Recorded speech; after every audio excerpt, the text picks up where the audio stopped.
Donald Trump is breaking an unwritten rule of US politics. He is deploying US soldiers into US cities, that too on flimsy premises. On Trump's radar, there are two Democratic cities, Chicago in Illinois and Portland in Oregon. The president is taking soldiers from Republican states and deploying them in these cities. Why? Over allegedly rising crime. But the move has split public opinion in America because this is a country built around opposition to tyranny. So deploying US soldiers on US soil has been considered a strict no. Why then is Trump doing it? And what's the fallout? Our next report tells you more. Global fight like World War II, the U.S. Army knew our troops needed more than courage. Fight for civil rights. The U.S. Army is the most powerful in the world. They have fought in the trenches of World War II and the arid wastelands of Iraq and Afghanistan. But President Donald Trump has a new assignment for them: tackling crime in U.S. cities. At the center of this mission is the National Guard. These are backup soldiers stationed in American states. If needed, they are activated for federal missions, mostly at the request of those states. But Trump says he needs them. He has already deployed these soldiers to 4 U.S. cities: Washington, D.C., Los Angeles, Memphis, and Portland. His next target is Chicago. All these cities are ruled by the opposition Democrats, and Trump says these cities are riddled with crime. In Chicago, the trigger was an incident that happened on Monday. An armed woman rammed her car into Trump's immigration agents. Within hours, Trump ordered 300 soldiers into Chicago. Immediately, Illinois' Democratic officials pushed back. They have filed some 40 lawsuits against the Trump administration. The state's governor says the White House is spreading chaos.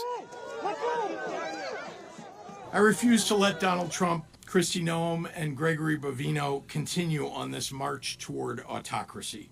Their plan all along has been to cause chaos, and then they can use that chaos to consolidate Donald Trump's power. A judge has refused to block the deployment in Chicago.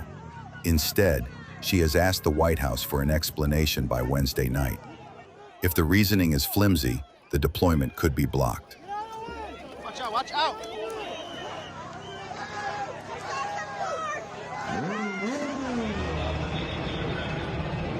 Over in Portland, Trump was thwarted by the courts. A judge ruled that the president's claims on crime were untethered to facts. She also flagged concerns about the sovereignty of states.